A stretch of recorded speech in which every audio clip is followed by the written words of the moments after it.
Si Diana, voilà, formidable. Bonjour à toutes et tous.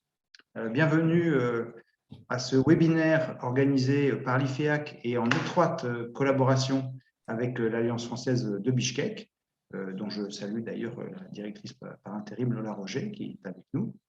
Ce webinaire qui porte sur les questions environnementales en Asie centrale, sur le changement climatique. Alors vous verrez, aujourd'hui on va beaucoup parler du Kyrgyzstan. Néanmoins, notre but aussi, c'est d'enclencher une discussion collective dans la deuxième phase du webinaire, après les exposés de nos invités, d'engager cette discussion collective sur le changement climatique en Asie centrale, et donc par contrepoint, sur la base de ce qu'on aura entendu à propos du Kyrgyzstan, on peut discuter évidemment des situations dans les pays voisins, donc au Kazakhstan, en Ouzbékistan, au Turkménistan et au Tadjikistan. On va s'appuyer sur la connaissance fine qu'ont Marinette Gaillon, Alexandre Kostic et Philippe Boiseau des situations ici en matière environnementale, de par leur analyse ou de par le travail qu'ils mènent pour certains ici dans la région. Si ça convient à tout le monde, je propose de suivre l'ordre où Marinette parlerait en première. Ensuite, on aurait Philippe Boiseau et enfin Alexandre Kostic, que je salue et qui nous fait quand même le grand plaisir d'être connecté depuis les États-Unis, où il est en doctorat, donc un décalage horaire quand même très important. Donc il est très tôt le matin pour Alexandre, et donc on le remercie infiniment d'avoir accepté cet horaire. Donc c'est pour ça que je lui propose de parler en troisième position, ce qui lui donnera le temps de recouvrer tous ses esprits après une nuit qui, je pense, a été courte.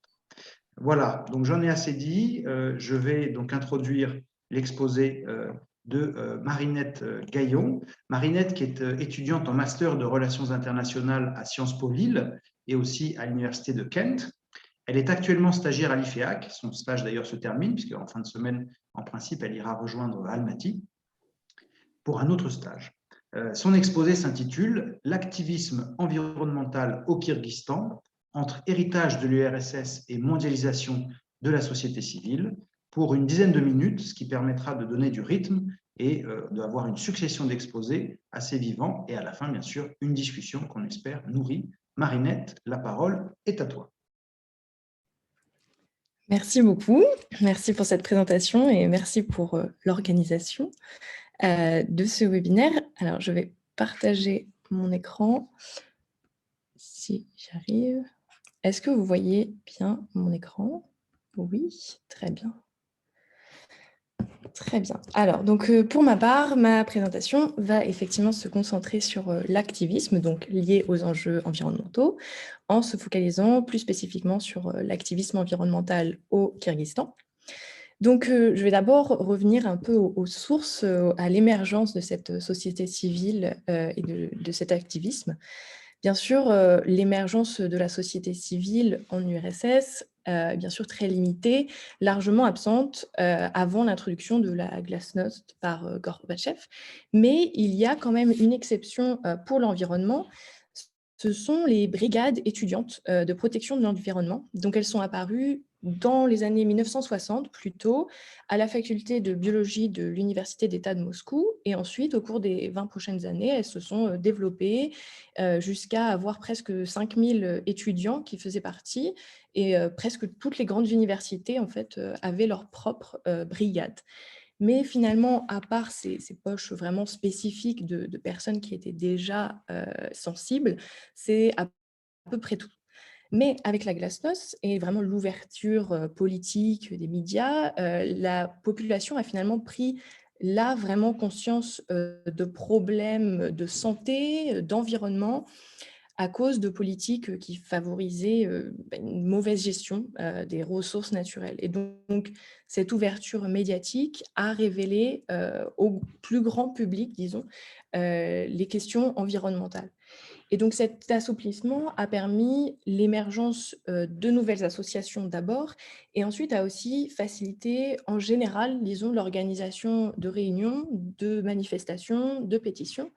Et donc, on a aussi l'émergence de développement de protestations de masse. Donc, c'est là ce qu'on voit sur la carte. Il y a à la fois un peu les dégâts environnementaux à cette période, mais aussi des manifestations dans toute l'URSS. Donc c'est à partir de ce moment-là que plus largement, les questions environnementales vont devenir un point de convergence pour des mobilisations plus larges, plus politiques dans toute l'Union soviétique. Et donc pour l'Asie centrale, là, on voit que les militants écologistes ont pu, par le biais finalement de ces questions environnementales, critiquer plus largement des pratiques et donc critiquer plus largement Moscou sans craindre vraiment la répression des gouvernements, puisqu'ils étaient finalement encouragés à faire ça dans un but juste de promotion pure d'une utilisation plus efficace des ressources.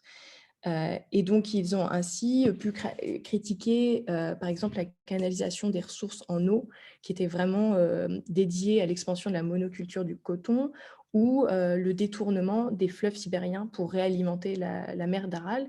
Et c'est d'ailleurs une des premières grandes victoires lorsque Gorbatchev a annulé ce projet de détournement en 86.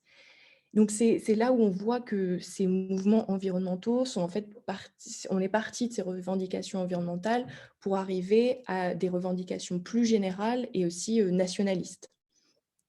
Et donc, après l'indépendance, il y a eu cet espoir d'ouverture à la démocratie et d'un vrai développement de la société civile.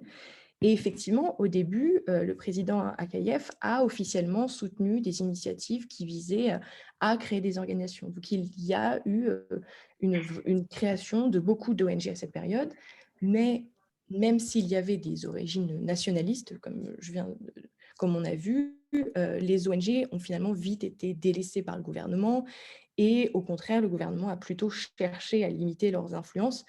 Donc, par exemple, il y a eu des créations d'ONG pro-gouvernementales qui allaient soutenir, quoi qu'il arrive, le gouvernement, ce qui fait donc une bonne façade d'implication de la société civile dans le processus décisionnel, mais on n'était pas sur un soutien généralisé des ONG. Donc finalement, leur survie à ces ONG, leur croissance après 1991, elles ont vraiment nécessité l'établissement d'une intégration dans la communauté environnementale internationale et donc d'avoir des alliances transnationales.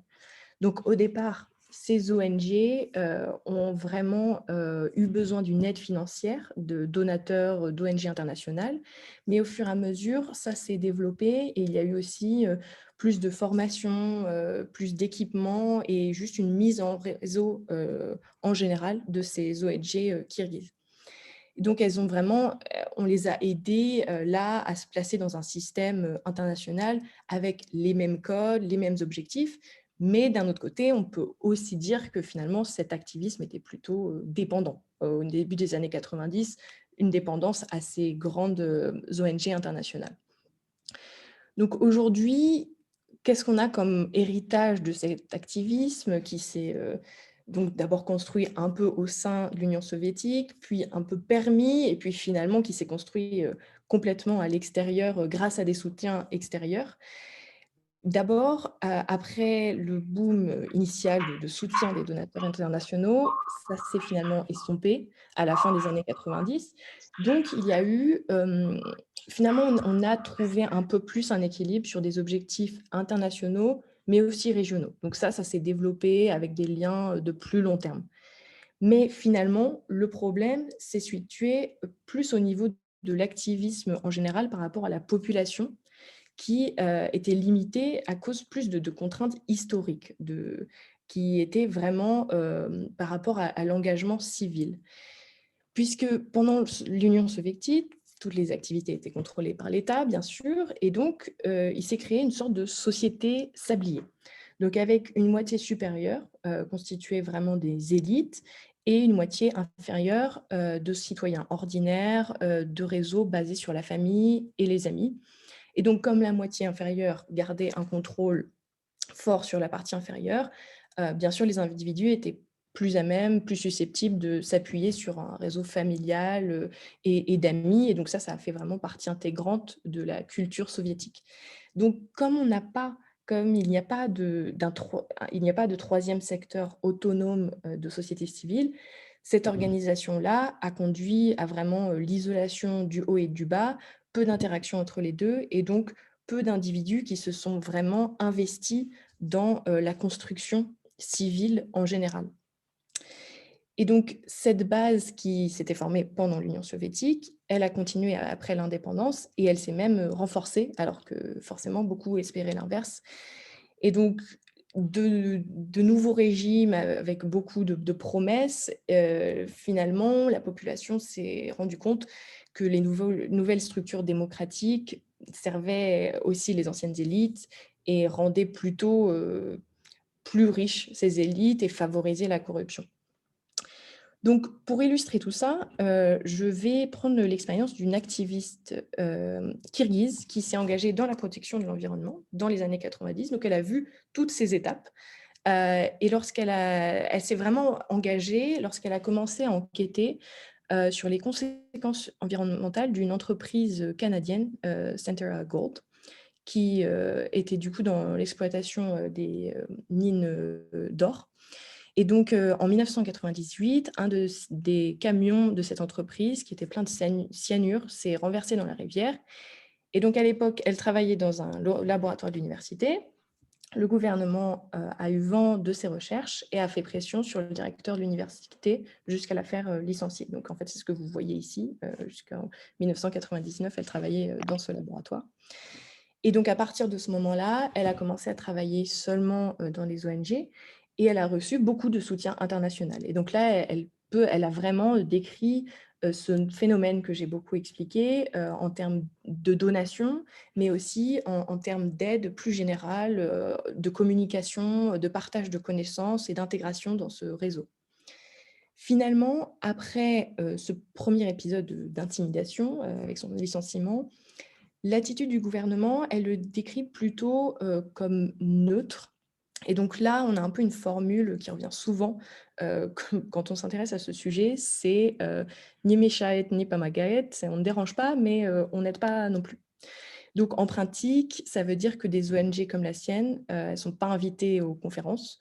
Le gouvernement va plutôt préférer inviter des ONG pro-gouvernement, que j'ai déjà décrit, mais ils ne gênent pas non plus trop leur travail et donc on n'est pas sur une répression claire comme il y a en Russie. Mais bon, dire on ne gêne pas, c'est peut-être un peu fort comme verbe, puisque au fur et à mesure que la corruption s'est installée, les entreprises sont arrivées. Elle décrit en fait que tout le monde sait que les ONG ne reçoivent pas le budget qu'elles devraient avoir. Et parce que l'argent donné par des institutions comme USAID ou les Nations Unies, tout cet argent passe par le gouvernement, une bonne partie part en fumée. Et donc, qu'est-ce que ça veut dire maintenant pour le futur? Est-ce qu'on va dans une relation qui reste finalement assez neutre, on va dire? Cette activiste, Kalia Maldokasieva, elle est plutôt pessimiste parce que le gouvernement a l'air de se rapprocher d'un modèle plutôt comme celui de la Russie, avec des lois plutôt répressives. Un bon exemple, c'est qu'à partir du mois prochain, à partir d'avril, au lieu de simplement payer leurs impôts et de faire un rapport au gouvernement tous les 3 mois, ils doivent maintenant faire un rapport tous les mois au ministère de la Justice. Sinon, ils doivent arrêter leur activité.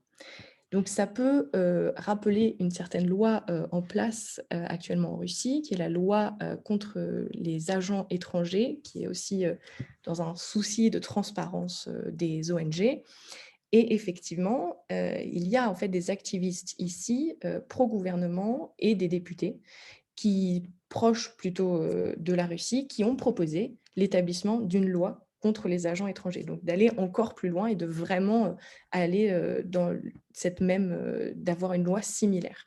Donc pour elle, finalement, le gouvernement reste trop fragile, trop dépendant, et elle a peur que le pays se fasse engloutir par la Russie. À côté de ça, aujourd'hui, il y a des personnes qui se revendiquent activistes, mais qui s'engagent beaucoup moins dans les ONG. Et donc, pour elle, il y a vraiment un modèle plus individualiste où finalement, le discours comme quoi les ONG sont trop proches des intérêts occidentaux, ce discours-là a pu aussi en partie marcher. Donc, disons que ça ne présage pas d'avancées très, très positives. Je suis désolée de m'arrêter sur cette conclusion. Très bien, merci Marinette, on comprend, hein, c'est une conclusion plutôt sceptique ou pessimiste, mais voilà, elle est étayée par l'exposé qui vient d'être fait. Et donc, je vais passer sans plus attendre la parole à notre deuxième intervenant, Philippe Boiseau, qui est actuellement directeur du programme de durabilité environnementale et de sciences du climat à l'Université américaine d'Asie centrale, AOUTSA, qui est basée à Bichkek. Et il est également directeur du programme écologie et efficacité énergétique à la Technical School of Innovation, donc TSI, qui dépend en fait de AOUTSA, de l'université américaine, qui est elle-même donc le TSI, situé à Bichkek aussi. Et il est en parallèle président de l'association franco-kirghize d'écotourisme, AFKE. Autant vous dire que c'est un très bon connaisseur de toutes ces questions environnementales au Kyrgyzstan.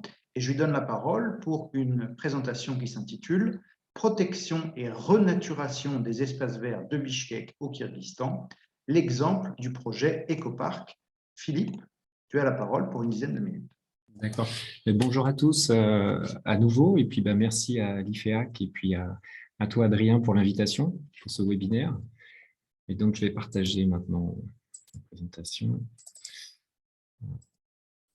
Voilà. J'espère que tout le monde la voit correctement. Oui? D'accord.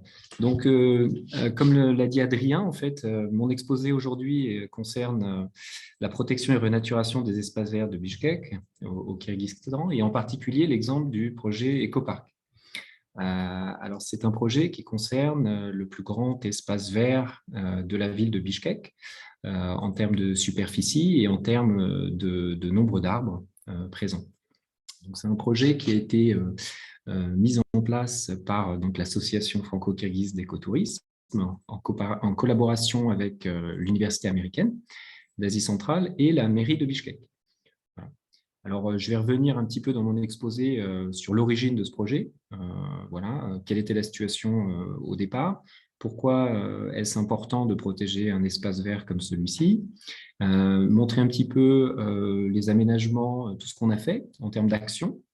Donc, je vais plutôt mettre l'accent sur les actions plutôt que sur le côté recherche et technique.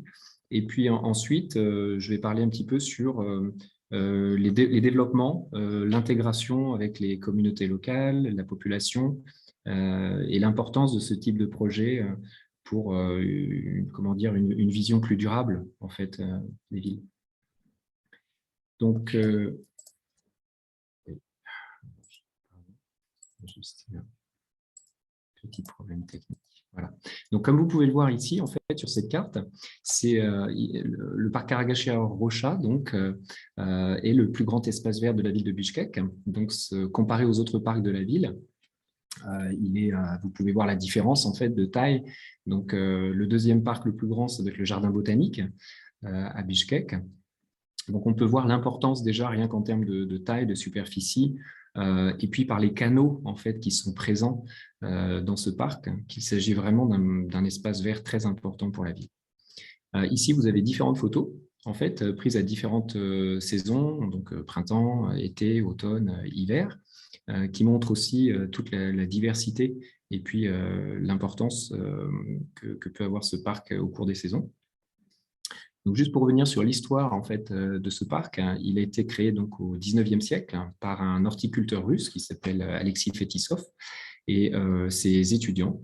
Et ils ont fait un travail incroyable. Ils ont en fait ramené des semences d'un peu partout, donc de Saint-Pétersbourg et même de Marseille, j'ai appris ça récemment. Et ils ont planté en fait des milliers d'arbres. Et on peut, grâce à son travail, à leur travail aujourd'hui, avoir plus de 8467 arbres, comme c'est indiqué en fait sur ce panneau, que vous pouvez voir à l'entrée du parc et que nous avons installé au début du programme de ce projet de protection. Alors, pourquoi ce projet? Comme vous pouvez le voir ici, avec ces différentes cartes, le projet a commencé, l'idée du projet a commencé en 2009, et on peut voir en fait en 2010 l'état du territoire du parc, de cet espace vert, et petit à petit, année après année, donc en 2014-2017. Vous pouvez voir comment l'urbanisation intensive et les coupes d'arbres ont mangé petit à petit le parc, particulièrement dans la partie nord-est. Donc, c'était très urgent en fait d'arrêter cette disparition. Et heureusement, on a pu trouver un accord entre l'association franco-kirghize d'écotourisme, l'université américaine et la ville de Bichkek pour lancer le projet de protection de 40 hectares de ce parc en 2018 pour stopper donc la disparition de ce parc. Alors, ça ne concerne pas tout le parc. Le parc en lui-même fait actuellement 123 hectares. À l'indépendance du pays, en 1992, il en faisait 225 hectares. Donc, il a diminué à peu près de 40% de ses superficies. Donc, les 40 hectares protégés concernent la partie qui était la plus menacée. Donc ici, ce sont quelques photos que vous pouvez voir au début du projet, de coupe d'arbres, de déchets un petit peu partout, et puis de manque d'informations. Donc, c'était vraiment dans un état très, très dégradé. Alors, au niveau des réalisations, je veux juste parler un petit peu rapidement des réalisations qui ont été faites, et puis pour montrer ensuite les développements dans toute la société en fait, que ça implique et la prise de conscience en termes de protection de l'environnement. Donc, l'objectif numéro 1, comme je l'ai dit auparavant, était de protéger le parc et sa biodiversité. On peut considérer qu'actuellement, c'est réalisé, bien que ce soit un travail quotidien tous les jours. On a mis en place 3600 mètres de clôture donc, pour pouvoir gérer de façon quotidienne le parc, empêcher les coupes d'arbres, avec 2 bâtiments de sécurité et une équipe en fait, de surveillants en permanence, 24 heures sur 24. Donc, il y a près de 8467 arbres qui ont été protégés. 911 arbres ont été plantés grâce à un travail des écoles, des universités, des volontaires. Et 64 arbres sont morts ou tombés à cause de maladies ou par vieillesse. Voilà. Donc, le bilan est plutôt positif en termes de protection du parc et de la biodiversité. Ici, vous pouvez voir différents aménagements aussi, donc plutôt des aménagements en bois. Donc, parce qu'on privilégie en fait plutôt des matériaux écologiques. Donc, le bois, notamment on fait des panneaux d'information pour mettre en avant la biodiversité du parc, les espèces animales, végétales qu'on peut y trouver, des bancs, et puis récemment la mise en place d'un système de compost pour sensibiliser les gens à ce problème de gestion des déchets.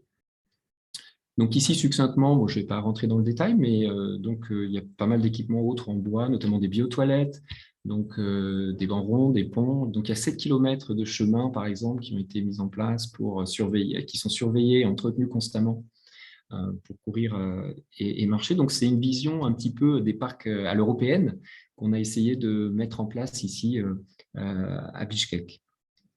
Et un hôtel à insectes aussi, très récemment, que nous avons installé et qui permet de faire de l'éducation à l'environnement auprès des écoles et des universités.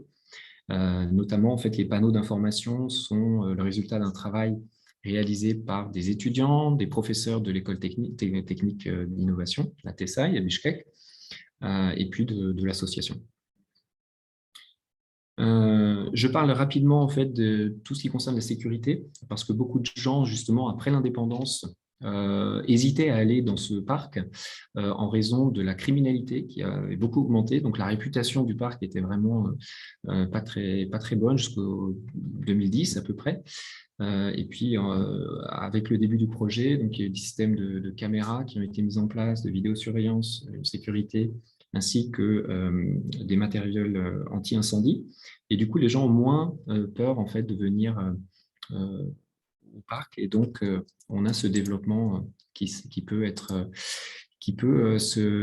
parc qui peut se développer correctement et les gens y trouvent, et surtout les familles, de plus en plus d'avantages à y séjourner.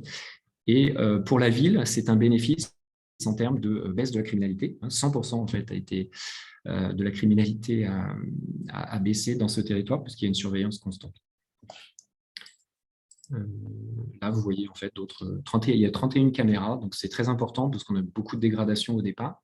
Ça n'a pas été facile de faire comprendre à tout le monde, toutes les populations qui vivaient autour, l'intérêt de ce parc, que c'était un aménagement nécessaire pour protéger la biodiversité, et puis sur le long terme aussi. Donc, c'est souvent, en fait, le challenge, c'est que le long terme doit être plus important qu'une vision court-termiste où les gens veulent tout de suite prendre le bois pour se chauffer et, sans réfléchir en fait au long terme ou parce qu'il n'y a pas d'autres solutions mises en place. Et donc, c'était un petit peu le challenge de ce projet.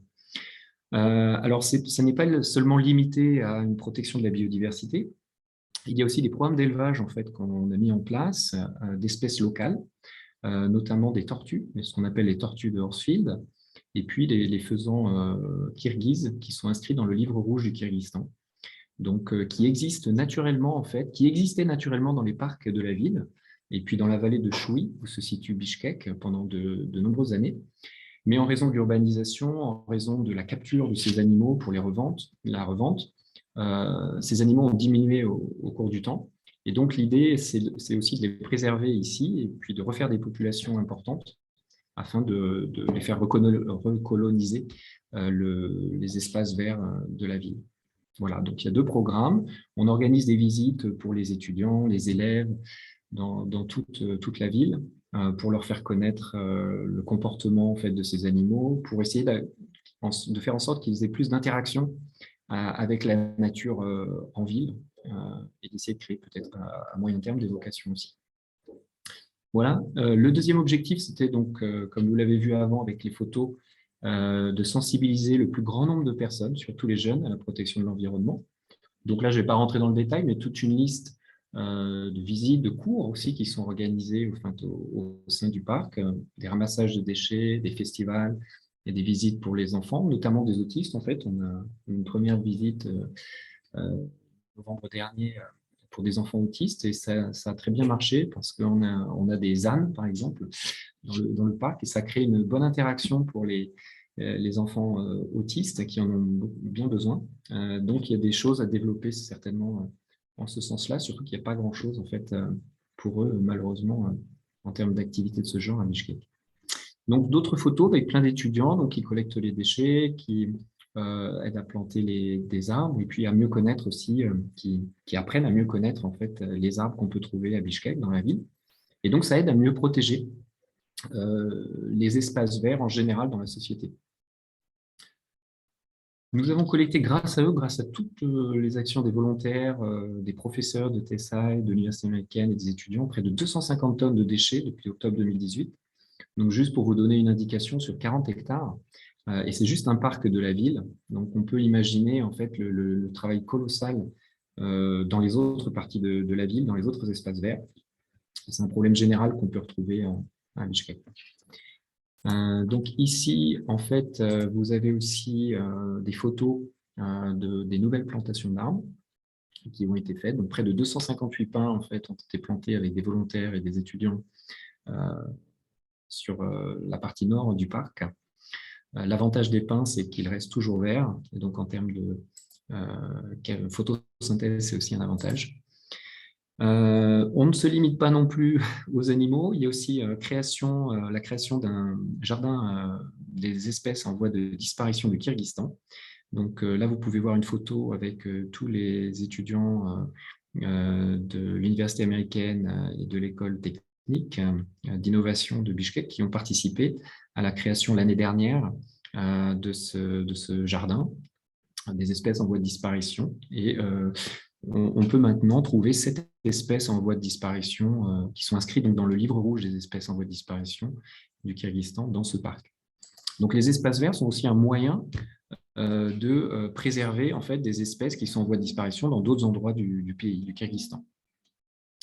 Il y a aussi des recherches qui sont faites dans ce parc, notamment en termes de sélection d'arbres. On a plusieurs étudiants, par exemple à l'Université américaine, qui travaillent sur ces thématiques. Quels sont les arbres à sélectionner en ville pour le futur, c'est-à-dire qui sont capables de grandir rapidement, de capturer davantage de dioxyde de carbone pour limiter les effets du changement climatique.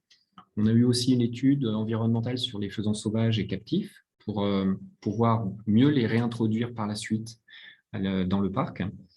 Il y a aussi des recherches qui sont en cours sur des systèmes photovoltaïques qui pourraient être installés dans l'écoparc pour alimenter les bâtiments de sécurité.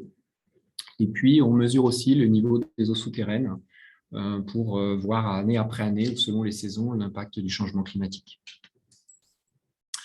Et puis, récemment, on a de nouveaux projets qui sont liés aux animaux errants. Donc, ici, vous pouvez voir en fait des attaques par des chiens errants, enfin le résultat d'attaques par des chiens errants de faisans. Donc, ils font beaucoup de dégâts sur l'avifaune. On a eu quasiment tous les faisans tués l'année dernière par des chiens errants. Donc, c'est pourquoi on a essayé de démarrer un nouveau programme de gestion dans le territoire du parc et aux alentours de gestion des animaux errants.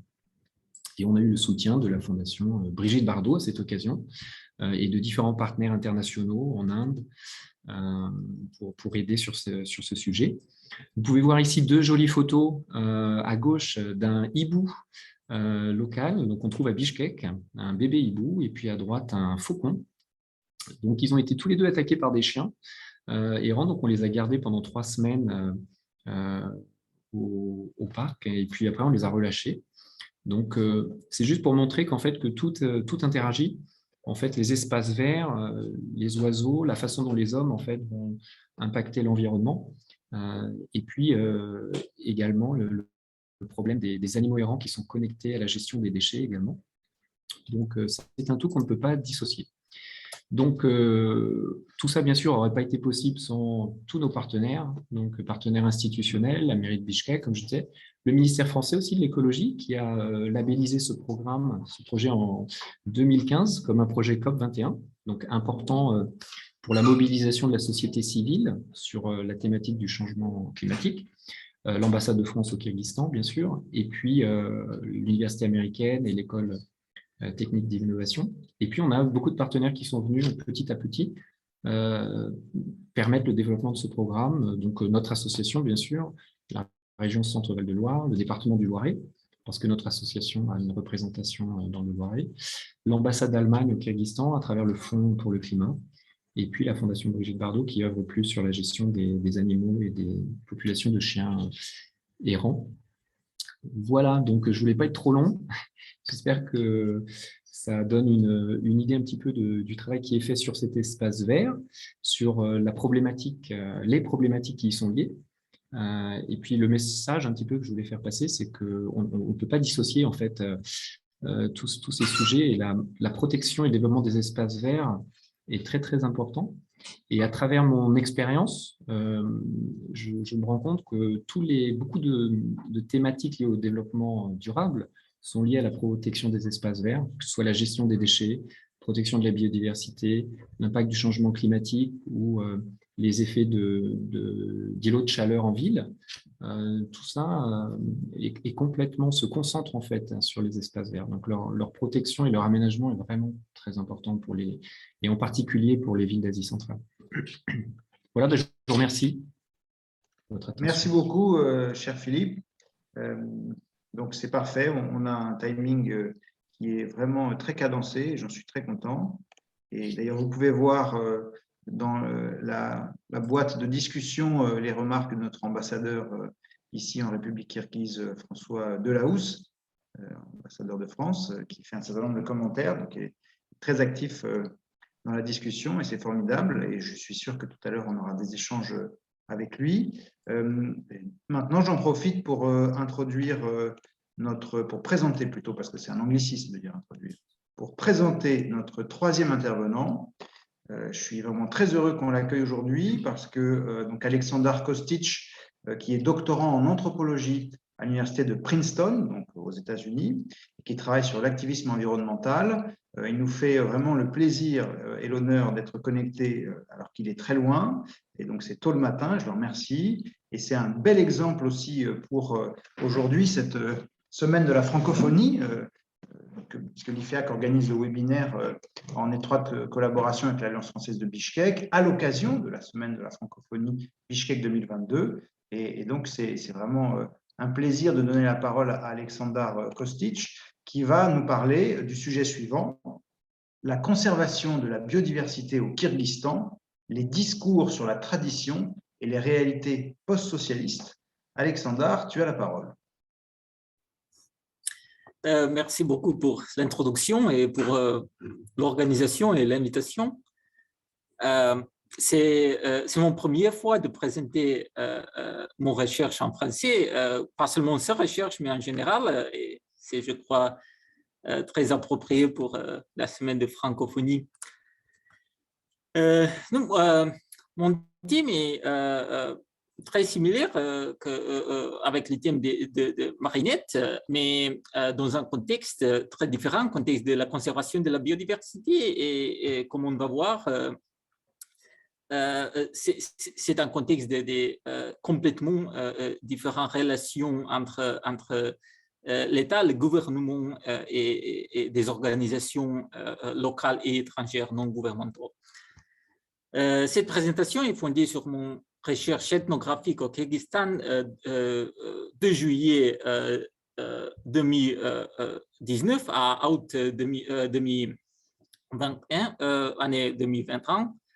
Et initialement, mon plan était de recherche l'activisme environnemental et les réseaux transrégionaux de cet activisme et les transformations de l'État résultant de l'interaction entre les institutions gouvernementales de protection de l'environnement, puis les activistes écologiques et les animaux. Cela a changé avec le début de la pandémie de Covid-19, quand j'ai commencé à travailler plus sur l'histoire de la protection de l'environnement au Kyrgyzstan et sur les différences entre les méthodes de recherche écologique occidentales et soviétiques et post-soviétiques. Mais je parlerai aujourd'hui principalement de la partie pré-pandémique de mes recherches et sa recherche était principalement conduite dans l'ouest et le nord du pays, à Osh, à Djalabad, à Talas et à Tui. Et je commencerai par mes premières rencontres avec des pièges photographiques qui sont utilisés beaucoup par des organisations de la conservation de la biodiversité au Kyrgyzstan. Et la raison pour commencer avec des pièges photographiques et la coopération des acteurs très différents autour ces caméras, ces pièges. Et la première fois que j'ai vu des pièges photographiques, c'était en août 2019 dans les montagnes près de Talas, au nord-ouest de Kyrgyzstan, lorsque j'ai rejoint un groupe qui les installait pour tenter de prendre des photos de panthères de neige. Les pièges photographiques sont utilisés dans le monde entier par les chercheurs et par les photographes animaliers afin d'observer des espèces animales plus insaisissables, comme par exemple les panthères de neige, ou pour observer les animaux d'une manière qui ne les perturbe pas. Cependant, le groupe que j'ai rejoint comptait peu de chercheurs et aucun photographe animalier. Il était composé de personnes d'une organisation non gouvernementale de Bishkek, d'un spécialiste américain en panthères de neige et de membres d'une association communautaire locale, ou Jamat en kirghiz. Et entre ces membres de cette Jamat, un homme qui a aidé à fonder ces Jamat et plusieurs autres Jamatas dans l'ouest du Kyrgyzstan. Et aussi un autre homme, un autre membre de ce Jamat qui a également travaillé pour l'agence gouvernementale de protection de l'environnement. Et ce n'était pas seulement le groupe qui était très diversifié, les fonctions des pièges photographiques étaient également diversifiées. La spécialiste américaine cherchait à installer des pièges dans les tels endroits où l'absence ou la présence des photos des panthères de neige l'aiderait à construire des modèles de leur population. L'organisation bishkekoise cherchait à confirmer l'observation récente d'un panthère de neige dans la région, sans trop se soucier des modèles de population, tandis qu'Alande, un spécialiste en féline plus général, cherchait également à savoir si l'autre espèce de féline habitait dans cette région. Et les membres du Jamat n'étaient pas moins intéressés à prendre une photo d'un panthère de neige, mais ils s'intéressent également à l'état de la faune locale plus généralement, car ils voulaient savoir si leur effort pour protéger la zone des braconniers portait ses fruits. Et une situation comme celle-ci est très éclectique et difficile à suivre. Et elle était également quelque peu inhabituelle à ce qui concerne les activités non gouvernementales et étrangères au Kyrgyzstan. Alexandra, excuse-moi, une question. Est-ce que tu veux montrer une présentation? Parce que là, on ne voit pas les images. Non, je n'ai pas, D'accord. je n'ai pas la présentation. OK, pas de problème. Excuse-moi. Pardonnez-moi. Pas de problème.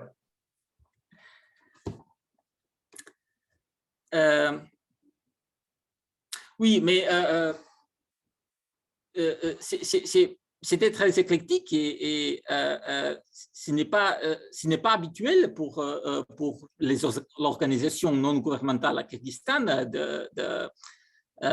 d'avoir ces réseaux transrégionaux et aussi les coopérations avec les institutions gouvernementales comme ici, mais c'est normal dans le contexte de la conservation de la biodiversité au Kyrgyzstan. Et comme j'ai dit, c'est très différent du contexte plus général que Marinette a parlé sur, parce que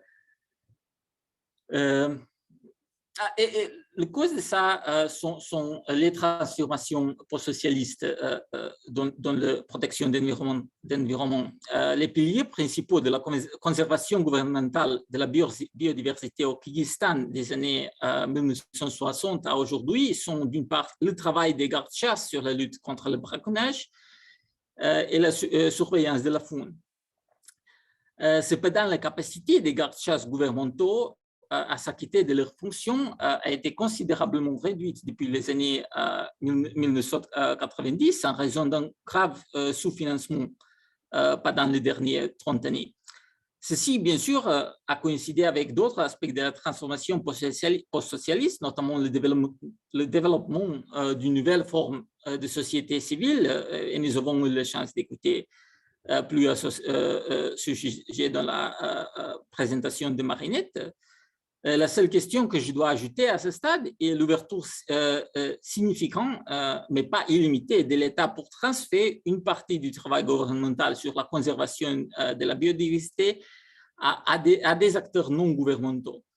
Et cela inclut de multiples formes de transport des patrouilles et de la surveillance dans certains territoires envers les acteurs non gouvernementaux,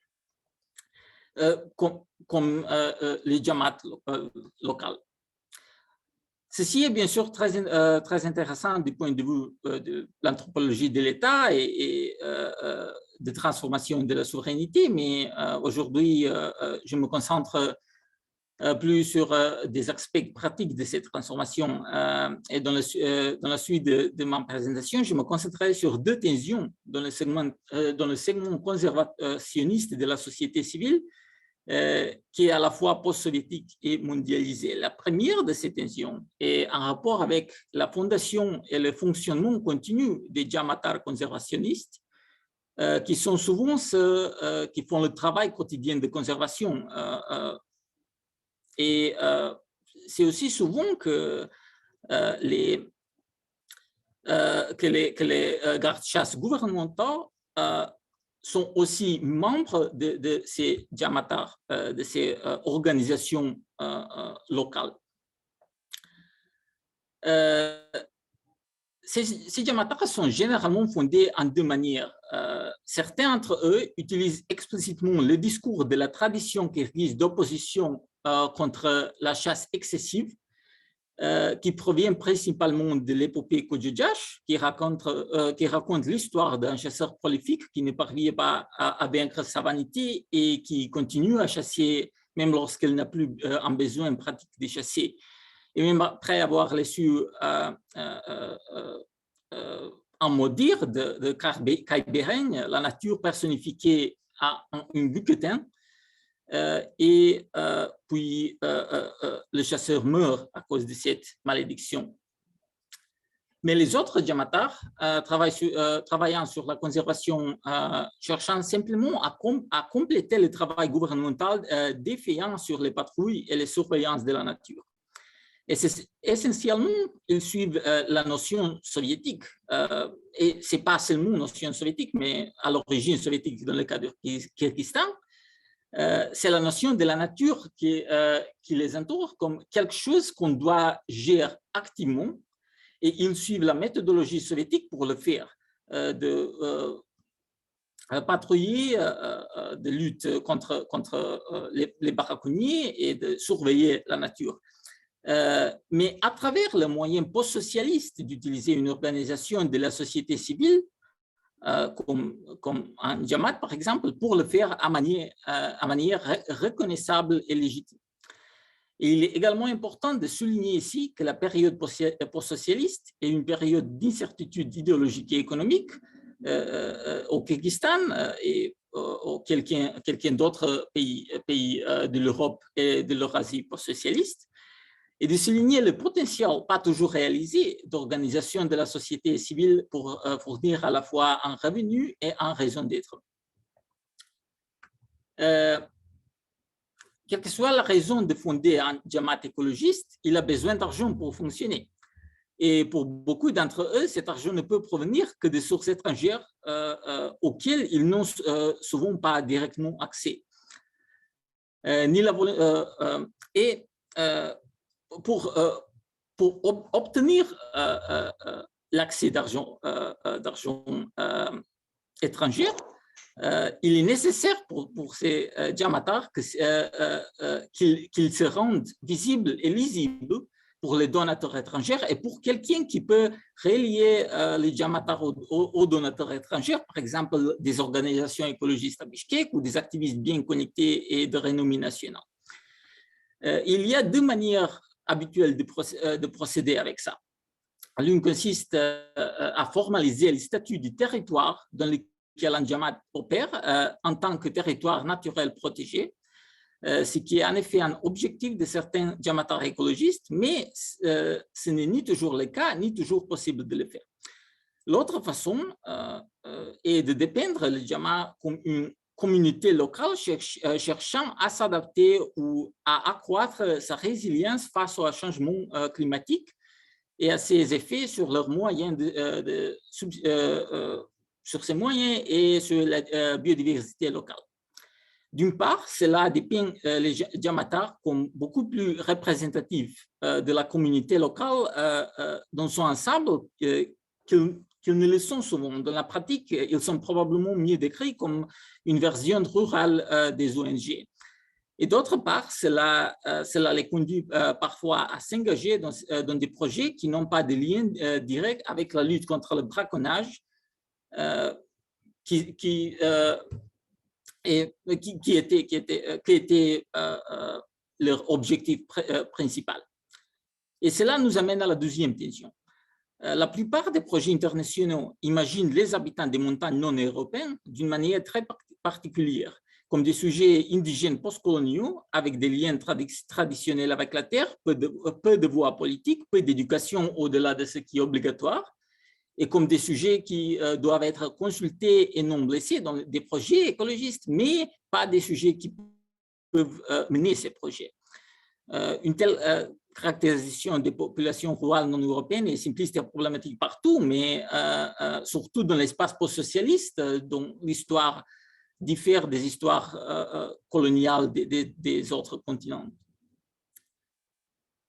En réalité, la réponse à la question de savoir si le Kyrgyzstan est postcolonial est très compliquée et le débat parmi les théoriciens sociaux sur la possibilité d'un postcolonialisme post-socialiste est très animé. Et aussi les Kirghizes sont bien sûr indigénés au Kyrgyzstan au sens littéral du terme, mais ils n'étaient pas classés comme un Koreni Narod en Union soviétique, car ces définitions étaient limitées aux groupes ethniques de très petits pays et pas aux nationalités titulaires de république. Et en conséquence, l'étiquette indigène est souvent refusée par les Kirghizes de ces organisations. Et aussi, les membres de Jamaatars sont très souvent les mieux éduqués dans leur village et même ceux déjà employés dans la conservation par le gouvernement. En raison spécifique du contexte post-socialiste et de sa incompréhension fondamentale du post-colonialisme post-socialiste par la société civile internationale, il arrive souvent que les mesures visant à donner la parole aux communautés locales finissent par la lui enlever dans le contexte du Kyrgyzstan. Et les mesures visant à prendre en compte les savoirs locaux niant la possibilité de disposer à la fois de savoirs locaux et d'un certain degré d'expertise formelle. Bien sûr, le troisième important conclusion ici, c'est que les relations entre ces organisations non gouvernementales et l'agence gouvernementale de protection environnementale est très compliquée. C'est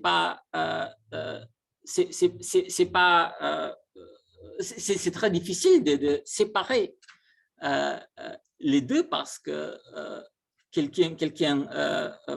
des membres de ces organisations sont aussi en emploi de l'État, mais aussi ce n'est pas un cas des ONG pro-gouvernementales. Ils sont souvent critiqués de le gouvernement et de finances gouvernementaux pour la protection environnementale. Mais ils voient leur travail comme nécessaire et comme supplémentaire de travail gouvernemental. Merci. Merci beaucoup, Alexandre. C'était vraiment très intéressant. J'ai appris beaucoup de choses. Il y a des questions qui ont émergé d'ailleurs voilà, de la part d'un certain nombre de personnes. Donc, je les transmettrai tout à l'heure. Et je voudrais commencer par les questions qui ont été posées à Philippe Boiseau, s'il est toujours avec nous. Oui, oui. Parfait. Donc, c'est une question qui est posée par Nurali Turganbaev. Je ne sais pas si le reste de l'auditoire le connaît, mais c'est un des co-auteurs du dictionnaire franco-kirghize qui a été édité par l'IFEAC il y a quelques années. Et donc, Nurali pose la question suivante. Que deviennent les déchets ramassés dans le cadre de vos actions à l'écoparc? Alors, ça dépend en fait des déchets, c'est-à-dire que tout ce qui est bouteilles plastiques, elles sont séparées et ensuite on travaille avec des organismes qui recyclent en fait une partie de ces bouteilles. Donc la plupart des bouteilles plastiques sont recyclées. Après, pour certains déchets, certains sont réutilisés, mais la plupart ensuite vont au polygone de Bishkek, hein, c'est-à-dire la grande déchetterie qui est au nord-est de la ville. Donc voilà, donc pour le moment, sur la partie des déchets qui sont recyclés, ce sont essentiellement les bouteilles plastiques, pour être clair. Pour répondre à la question. Voilà. Très bien, merci beaucoup. Il y avait aussi une double question, toujours de Nurali Turganbaev. Donc je recommence à faire la promotion de l'ouvrage qu'il a coédité, parce que c'est aussi une publication de l'IFEAC, hein, donc c'est pour valoriser notre institution et l'ensemble des collègues qui font partie de son réseau. Donc, deux questions que je pense, Alexandre, tu vois en bas. Première question, qui fait partie de ces Jamaat écologistes? C'est-à-dire, qui sont les membres de ces groupes dont tu as parlé, sociologiquement? Merci pour la question. Les membres de ces Jamaat écologiques, en général, il y a deux catégories de ces. Dans quelques de ces Jamaat, les membres sont des hommes qui étaient braconniers, mais décidés d'arrêter avec sa pratique et de lutte contre les autres braconniers à cause de le nombre général des animaux dans leur zone, dans leur région, et pour quelqu'un pour des raisons traditionnelles, avoir affaire avec le Kargush et mal dit contre chasse excessive. Et la deuxième catégorie sont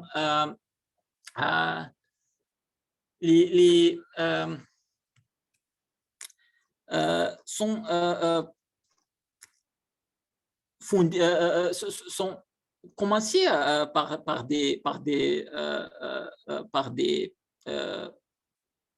gens dans un emploi de gouvernement, comme par exemple les gardes-chasse, qui ne peuvent pas travailler normalement parce que l'argent qu'ils ont obtenu de gouvernement, ça ne suffit pas même pour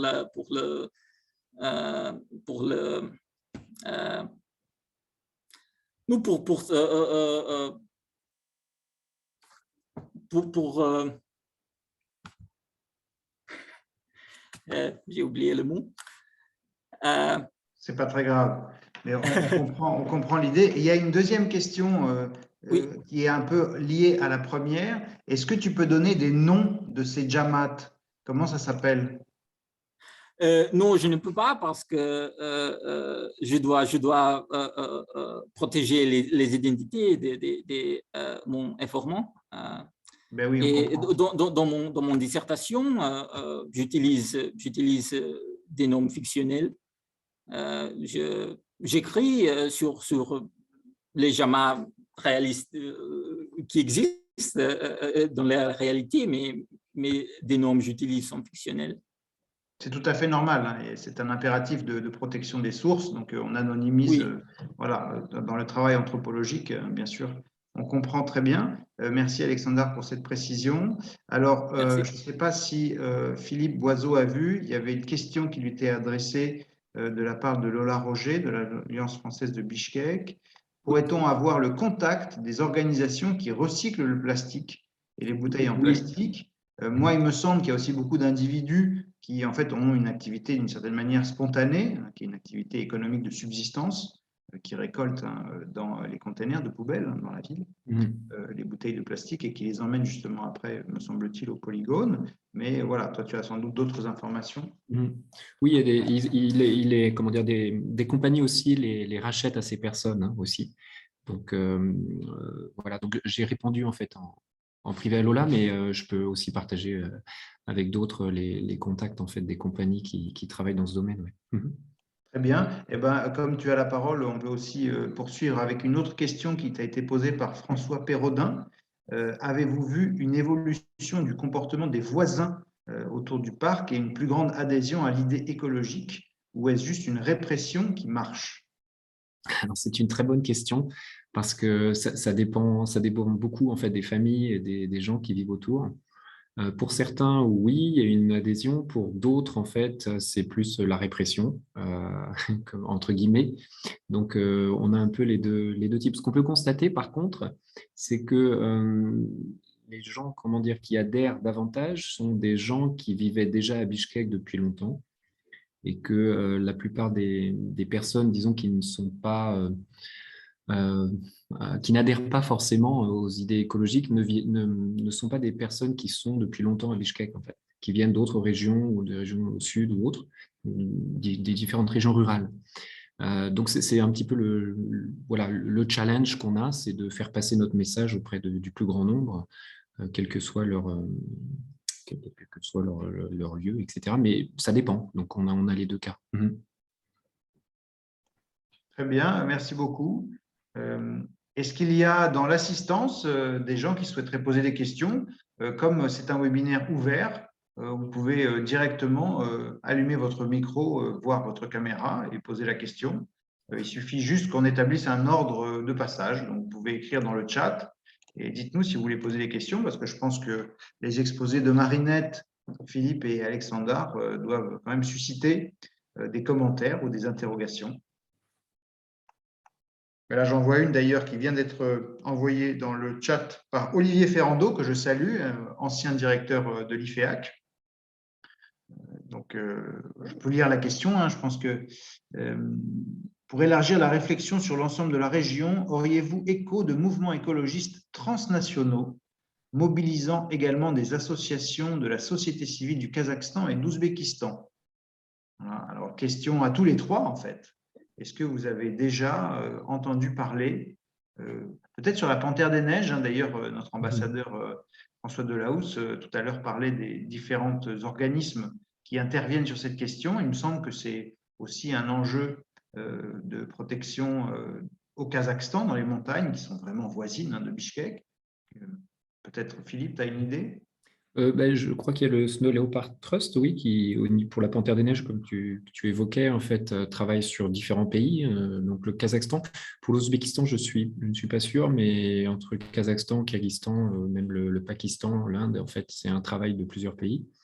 Après, en ce qui nous concerne, nous, on a des échanges aussi sur la partie écotourisme aussi avec des organisations kazakhs et ouzbeks qui œuvrent aussi sur les parcs nationaux kazakhs. Ils font différentes actions, notamment de collecte de déchets ou de plantation aussi au Kazakhstan.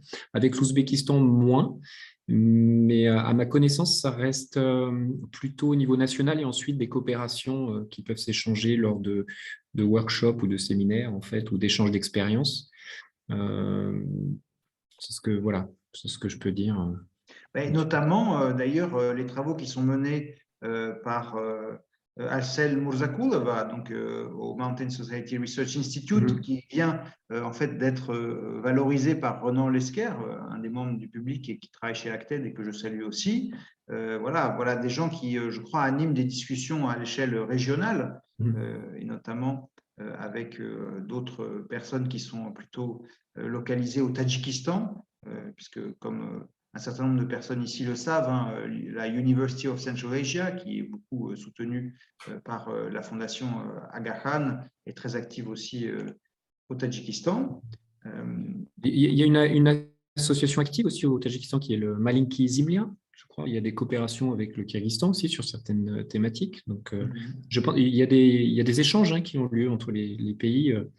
Mais après, est-ce qu'on peut parler vraiment de mouvements importants, écologistes transnationaux? C'est plus des coopérations après qui s'opèrent entre différentes organisations écologistes de chaque pays, je pense. Oui, c'est ça. Et Encore peut-être entre les scientifiques aussi, il doit y avoir des gens qui sont quand même spécialisés dans certains domaines de protection. Les botanistes. Sur l'eau aussi, les questions qui touchent à l'eau, en fait, s'il y a des coopérations sur le changement climatique aussi, il y a des coopérations en termes de recherche. Là, il y a notre ami Ronan Lesquer qui parle de International Alert. Et puis, il y a un lien, vous avez vu, qui a été envoyé par Lola Roger sur Little Earth. Oui, c'est ça, Maïn Kazimla, c'est exactement ce que citait Philippe Boiseau. Merci beaucoup à Lola pour cette précision. J'essaie de remonter le fil de la discussion, voir s'il y a… Ah oui, il y a encore une question de François Perraudin sur l'implication de la mairie de Bichkek dans la gestion de l'écoparc. Donc ça, je pense que ça s'adresse à Philippe Boiseau. Donc, en ce qui concerne la mairie, ils ont une part qui, comment dirais-je, dans la gestion, en fait, ils sont plutôt intéressés par l'évolution en fait, du projet, par la quantité d'arbres qui sont plantés, etc. Donc, il y a un suivi, il y a un rapport annuel qui est fait auprès de la mairie pour suivre l'évolution sur ces aspects-là. Après, dire qu'ils n'ont pas une gestion directe du parc. Ils gèrent par contre la partie sud du parc, donc il y a aussi une coopération qui se fait entre la partie que nous gérons en coopération avec eux et puis la partie sud pour essayer d'harmoniser un petit peu les gestions. Mais voilà, ça ne va pas plus loin pour le moment. On espère que ça se développe. Très bien. Une question de Céline Hubert. Quelle est l'efficacité des réglementations liées à la compensation écologique dans la région? Alors, est-ce que Marinette ou Alexandre, vous avez des idées là-dessus? Je pense que c'est la compensation des émissions de CO2. Non, je ne suis pas un grand spécialiste, mais la compensation écologique, est-ce que c'est ça? C'est peut-être encore une question pour Philippe Boiseau. Oui, alors il faut voir si c'est la compensation carbone ou si c'est l'empreinte écologique en général, là, ce qui est beaucoup plus compliqué. Alors, les réglementations, en fait, elles existent, mais elles sont en développement. En fait, il y a des vides aussi au Kyrgyzstan sur lesquels le ministre de la Transition, je ne sais plus le nom, d'ailleurs, écologie et technologie travaille. Après, l'efficacité, il suffit d'aller en fait sur, comment je dirais, la landfill, la décharge en fait, où on peut voir chaque jour brûler une quantité importante de déchets pour voir que la réglementation n'est pas respectée malheureusement sur beaucoup de points. Donc, on ne peut pas dire que l'efficacité des réglementations liées à la compensation écologique dans la région soit importante pour le moment. Mais il y a des discussions, en tout cas, il y a des avancées, même si elles sont lentes, jamais assez rapides. Voilà.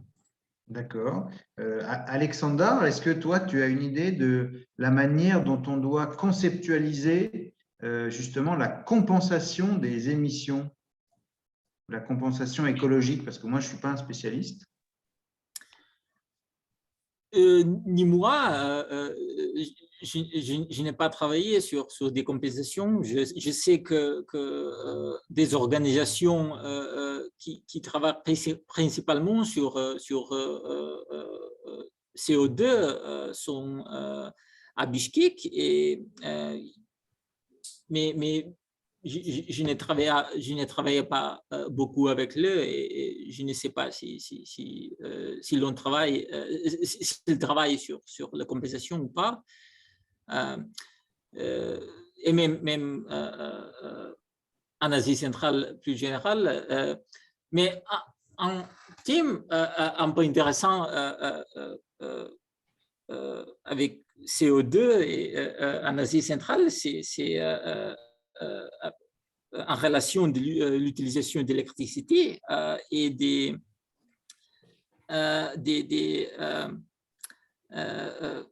crypto-mining ou les autres pays d'Asie centrale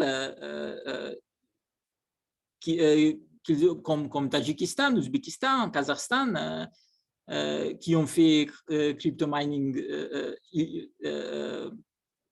illégal et très souvent avec des actions très spectaculaires de destruction des ordinateurs utilisés pour ça. Et c'est toujours, il y a toujours un discours écologique autour de ça, de conservation de l'électricité, etc. Mais oui, merci beaucoup. Je peux juste rajouter une chose. Je pense que la question de Céline est liée aussi à l'efficacité énergétique. C'est-à-dire qu'actuellement, en fait, les énergies fossiles sont davantage utilisées ici au Kyrgyzstan, comme le charbon. Et donc, il y a des émissions carbone qui sont vraiment très, très importantes. Et on dépasse les normes l'hiver en termes de pollution environnementale, donc en qualité de l'air. Donc, on ne peut pas dire qu'il y a une efficacité, effectivement, des réglementations actuellement, quoi. Et c'est lié à l'énergie qui est utilisée. D'ailleurs, on peut remercier Céline Hubert d'avoir précisé que la compensation écologique visait la biodiversité, alors que la compensation carbone, les émissions de CO2. Alexandre, tu voulais rajouter quelque chose en réaction à ce que disait Philippe? Oui, c'est aussi intéressant parce que des activités sur ça sont diversifiées. Il y a beaucoup des organisations bishkekois qui travaillent sur le CO2 en hiver et entre ces organisations, il y a quelqu'un qui travaille sur la substitution pour l'énergie d'eau, pour les micro-centrales, mais je ne sais pas comment on te dit en français, micro-GES en russe. Mais les autres organisations travaillent sur la substitution pour le gaz naturel. c'est intéressant parce que bien sûr, il y a des problèmes avec chacune de ces solutions. Des mini-GAIS ne sont pas très bien pour la conservation de biodiversité. Ils pratiquement utilisent des rivières entières et aussi le gaz naturel, bien sûr, aussi émettent le CO2. D'accord, très bien, merci beaucoup. Alors, j'en profite pour dire qu'on aura bientôt, en principe, une présentation sur les crypto-monnaies. Ça reste une surprise, je vous dirai plus tard qui interviendra et tout le monde recevra, je pense, l'annonce. Mais je vois que le sujet a fait irruption aujourd'hui dans le débat, hein, puisque Alexandre, tu en as parlé. C'est vrai que c'est en lien avec l'énergie et donc l'énergie avec la question climatique. Ah oui, il y a notre ambassadeur François Delahousse qui dit que ça s'appelle des centrales hydroélectriques. Voilà, les GAIS dont tu parlais. Et alors, je donne la parole à Renan Lesquer qui voulait, je crois, intervenir, poser une question ou faire un commentaire. Oui, je me permets d'intervenir. Il se trouve qu'à l'époque, je travaillais au Tadjikistan pour une ONG environnementale française, le GRS. Or, le GRS a été pionnier dans la compensation carbone dans divers projets dans le monde. Et nous avions étudié la possibilité d'utiliser ces mécanismes dans le cadre d'un projet de baisse des émissions carbone liées à l'efficacité énergétique des maisons individuelles. Cette idée avait fait chou blanc pour plusieurs raisons. La raison principale, c'est qu'en fait, l'Asie centrale et plus particulièrement en fait, le Kyrgyzstan et le Tadjikistan sont d'assez bons élèves en termes d'émissions de CO2 parce qu'ils ont énormément d'hydroélectricité. Donc, en fait, leur empreinte carbone est assez faible. Et pour tout projet de compensation carbone, ce qui va compter, c'est la quantité de CO2 qu'on peut réduire. Et c'est assez difficile d'avoir un impact très conséquent. La compensation carbone a aussi des coûts assez importants de gestion. Donc, il faut atteindre une masse assez importante de réduction. Et ça peut être fait soit en ciblant des activités particulièrement émettrices. Donc là, on va avoir des projets de production d'énergie liés à des énergies fossiles. Donc, ce n'est pas beaucoup le cas, comme je l'ai dit, à part peut-être sur des centrales charbon, mais là encore, je ne suis même pas sûr qu'on soit dans des échelles qui soient viables financièrement, soit liées à des projets de lutte contre la déforestation, mais encore, il y a de la déforestation en Asie centrale, mais c'est rien comparé au Brésil, à l'Afrique, à l'Indonésie, etc., où là, on peut atteindre des masses de réduction vraiment énormes. Voilà, donc ça, c'est le premier élément. Le second élément, c'est que en fait, les schémas même de compensation de carbone sont en train de mourir liés à l'absence de cadre international. Pendant longtemps, le cadre le plus important était le processus de Kyoto, qui permettait la mise en place de mécanismes de développement propre. Donc, en fait, les pays occidentaux, surtout européens, pouvaient acheter des crédits aux pays en développement via donc, ces mécanismes de développement propre. Il y a 10 ans déjà, les prix étaient en chute libre, donc ça devenait plus très intéressant de faire financer ça par ces mécanismes. L'alternative, c'est les crédits volontaires. Donc, typiquement, quand vous achetez un billet d'avion, on vous propose de compenser vos émissions en soutenant ce genre de projet. Malheureusement, les prix sont également assez bas sur ce genre de crédit volontaire, les coûts de gestion, 50% de l'argent que vous investissez va dans les coûts de gestion.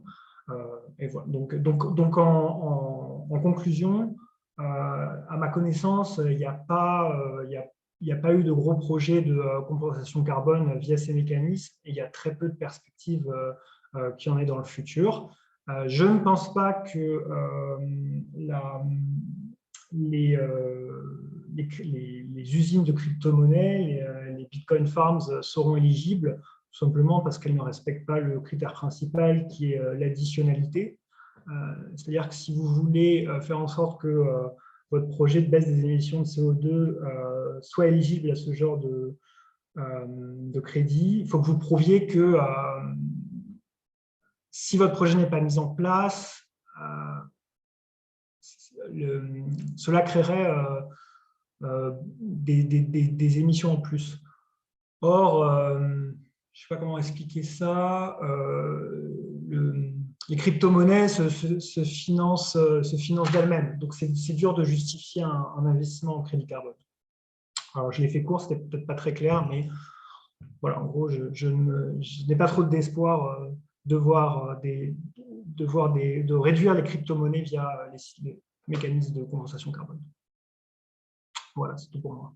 Bien, merci beaucoup. Je pense que tout le monde voit dans la boîte de discussion un certain nombre de précisions très intéressantes données par notre ambassadeur, François Delahousse, à l'occasion de la COP26. 10 milliards de dollars, le coût de la transition énergétique souhaité par le pays, par son gouvernement. Et donc, il y aurait 6,3 milliards qui seraient à financer par la communauté internationale. Une question. Question d'Alexandra pour Marinette. Veux-tu la poser toi-même? Oui, merci. Mon question est, y a-t-il des coopérations entre des militants écologiques que vous parlez, travaillant sur des problèmes de compteur, et le gouvernement gouvernement de Japarov, qui était lui-même anti-Centera militante? Alors, de coopération directe, non, pas à ma connaissance. Donc, non, disons que les deux sphères restent vraiment fermées, sachant que un peu l'activiste en particulier que j'ai pu interviewer se plaignait aussi du fait que le gouvernement ne voit pas les ONG environnementales comme à part, disons, par rapport au reste des ONG qu'il voit comme étant contre le gouvernement, enfin des fois en tout cas, ayant des causes qui pourraient aller à l'encontre. Et donc, ils ne font pas la différence entre des ONG qui pourraient justement être, qui pourraient aider et s'aider mutuellement avec le gouvernement.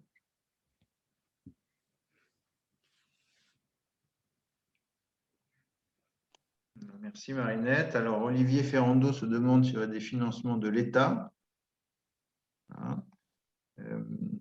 Moi, ce que j'avais noté à propos du rapport entre l'actuel gouvernement et la question écologique autour des mines d'or, c'est que l'actuel Premier ministre, donc président du Conseil, en fait, il s'appelle, mais qui est là depuis quelques mois, avait été très en pointe dans la critique de l'entreprise canadienne qui est très impliquée, rappelant qu'il y avait eu un certain nombre de catastrophes liées à l'exploitation de la mine.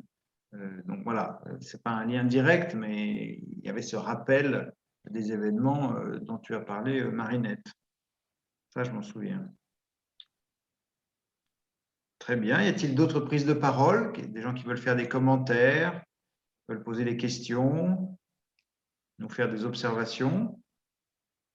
Un public tout de même assez nombreux. J'avais noté jusqu'à 35 personnes connectées. Alors là, on est tombé un petit peu. Il y a une demande sur l'heure de l'excursion. Ah oui, tout à fait.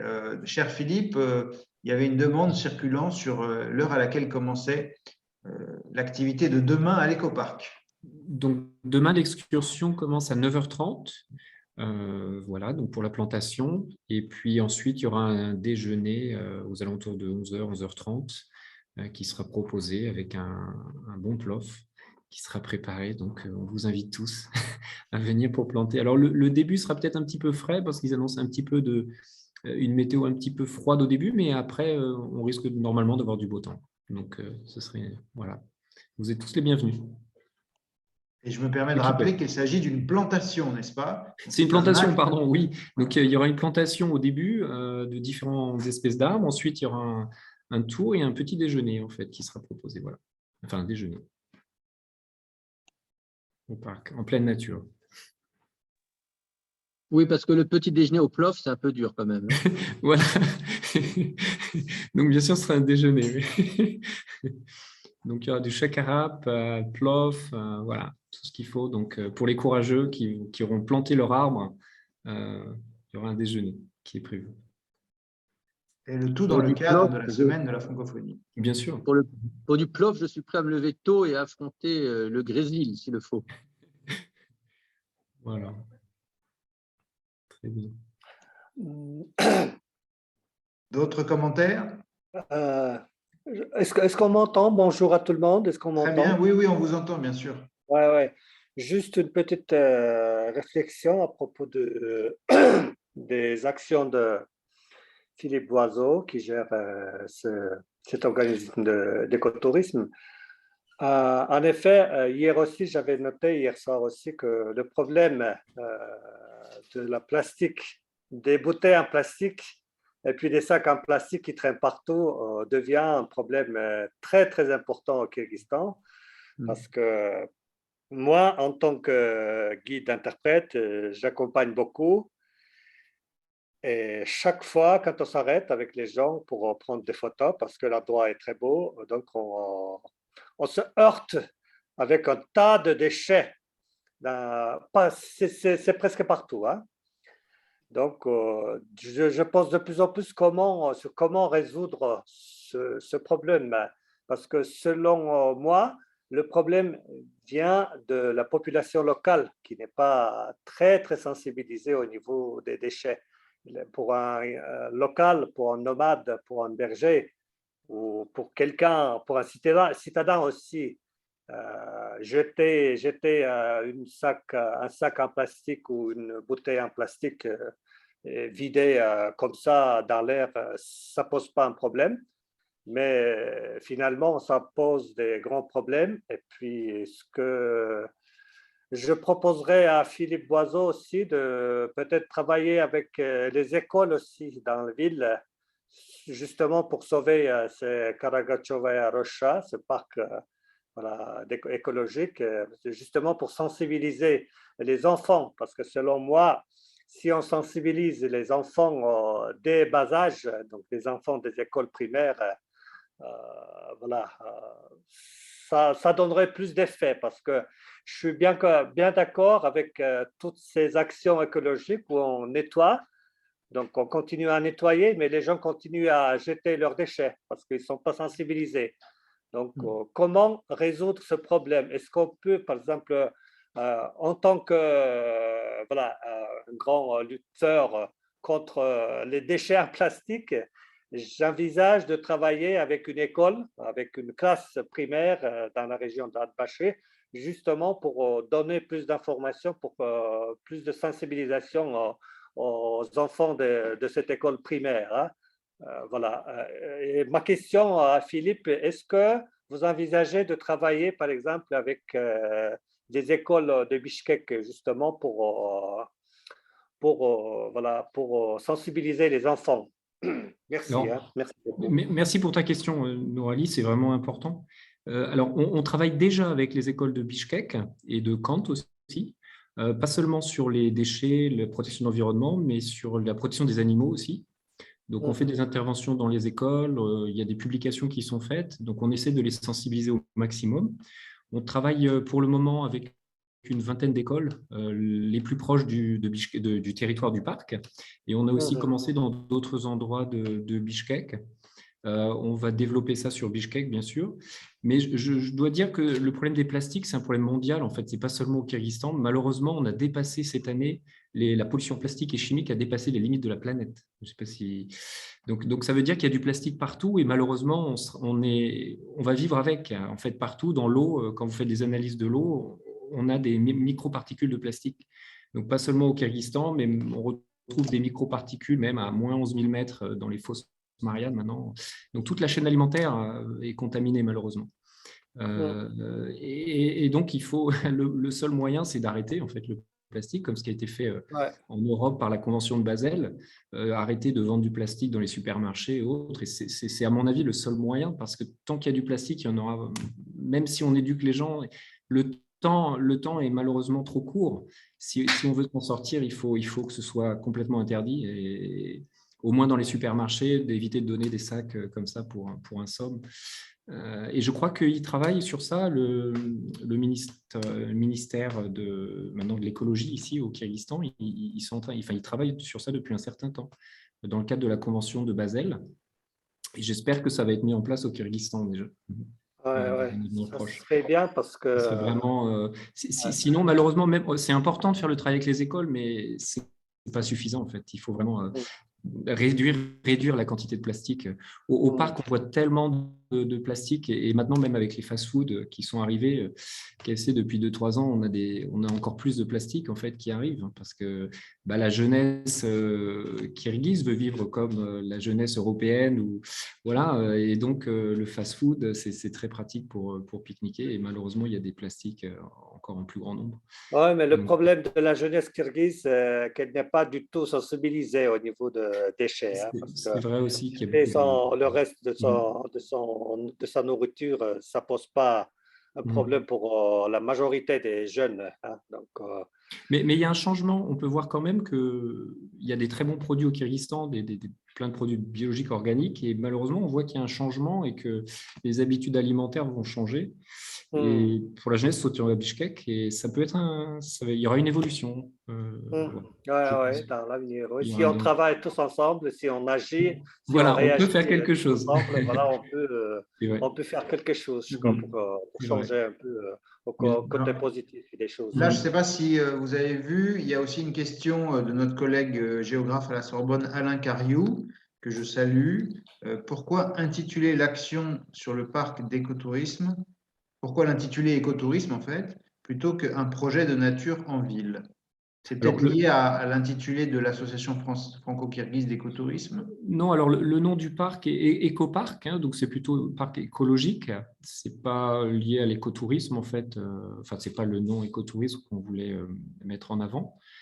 C'est plutôt un projet de renaturation urbaine, de forêt urbaine. Donc, par contre, c'est lié quand même à l'écotourisme, c'est-à-dire que l'objectif aussi de l'écotourisme, c'est de protéger, de sensibiliser aussi, ça fait partie à la protection de l'environnement, les visiteurs, donc quels qu'ils soient, aussi bien les touristes que les gens qui vivent, les usagers.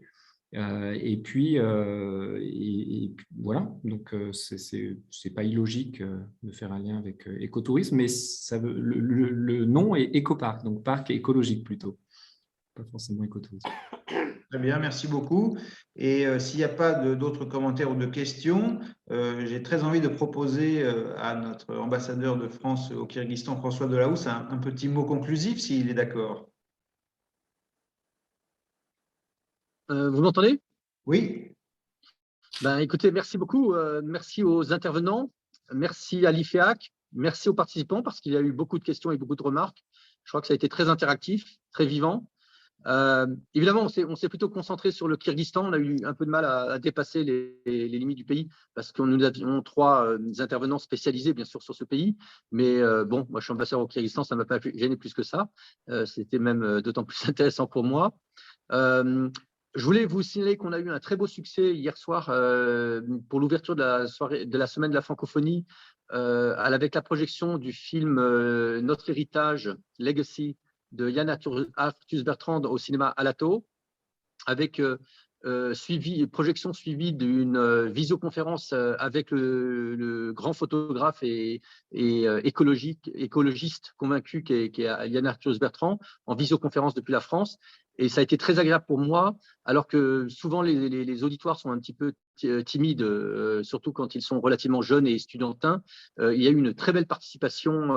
Alors Nour Ali y était, il n'y a pas manqué de poser des questions sagaces et faire surtout une intervention finale pour la salle, mais on a eu beaucoup d'interactions de l'auditoire avec des étudiants qui n'ont pas hésité à poser des questions tout à fait perspicaces à Yann Arthur Bertrand, qui nous a quand même alloué 45 minutes de son assez précieux temps et qui a pris le soin de répondre à chacune des questions. Je crois que c'était un petit événement qui a participé au début d'éveil des consciences, enfin chez certains et certaines. J'ai reçu des messages, sachez-le, sur Instagram notamment. Je suis assez facilement accessible sur Instagram ou sur Facebook, de jeunes qui étaient présents, de jeunes ou moins jeunes d'ailleurs, qui m'ont dit que le film les avait extrêmement émus et que même, et pour certaines des remarques, que ça les avait fait réfléchir et changer de vision sur la planète Terre. Donc, c'était un bel événement, je pense, participatif finalement, cette projection de film suivie d'une discussion. Merci à vous. Évidemment, aujourd'hui, le séminaire, le webinaire était plus spécialisé, mais c'était très intéressant. Je voulais vraiment tirer un coup de chapeau personnel à l'association franco-kirghize d'écotourisme pour le travail remarquable qu'il fait sur l'écoparc de Karavachaga-Rocha. Je serai très heureux demain donc d'aller le visiter une seconde fois, mais cette fois en comité élargi, puisque je l'ai vu à titre privé pour une visite qui m'avait été spécialement organisée en juin de l'an dernier. Et vraiment, c'est superbe de voir, comme je l'ai écrit dans un de mes commentaires, comment la société civile réussit au Kyrgyzstan, un pays, Dieu sait qu'il est corrompu et que l'argent est important. Or, les arbres valent beaucoup d'argent à Bichkek. Chaque arbre vaut beaucoup d'argent. Donc, ces hectares de forêt suscitaient d'énormes convoitises. Il n'y a pas que le foncier, il n'y a rien que l'exploitation des arbres, pour certains anciens, et donc avec des troncs imposants, des beaux arbres, que l'association a réussi à convaincre la mairie de Bichkek de lutter contre le grignotage progressif du Park. C'est vraiment un bel hommage à une démocratie locale qui est encore vivante au Kyrgyzstan. Donc, chapeau à la FKE, bravo à la mairie de Bichkek aussi. Les maires tournent beaucoup, mais il y a des administrations permanentes, finalement, en charge de l'écologie urbaine. Et là, un très beau travail qui montre qu'il peut y avoir, comment dire, oui, il peut y avoir un résultat concret du travail de la société civile au Kyrgyzstan. Et je crois que ça distingue positivement ce pays en Asie centrale de certains de ses voisins, que je ne nommerai pas. Merci à tous et à toutes. Encore une fois, merci à l'IFIAC et merci aux 3 intervenants principaux. Merci à vous, Monsieur l'ambassadeur et cher François. J'en profite pour terminer par des remerciements adressés d'abord à Marinette Gaillon pour son exposé. Je crois que pour elle, c'était une première d'intervenir en public. Je remercie bien sûr Philippe Boiseau et Alexandar Kostic d'avoir participé, et en particulier Alexandar parce qu'il est aux États-Unis. J'espère de tout cœur que de prochains événements de ce type pourront être organisés en vrai dans une salle avec des gens. Là, bientôt, je peux vous promettre qu'à l'IFIAC, on fera un certain nombre de petits événements parce que vous connaissez nos locaux, ils ne peuvent pas accueillir grand monde, mais tout de même, on a tous besoin de se voir maintenant et on a moins peur et on sait comment ça fonctionne. Donc, comptez sur nous, probablement pour un petit déjeuner dans les prochaines semaines, sans doute un samedi, tout ça, ça reste à préciser. Et j'espère à bientôt qu'on pourra vous recevoir chez nous, vous revoir lors de différents événements. Vive la semaine de la francophonie. Grand merci à l'Alliance française de Bichkek, avec qui on a organisé cet événement. Et à très bientôt. Merci à toi aussi. Merci au public d'être venus nombreux.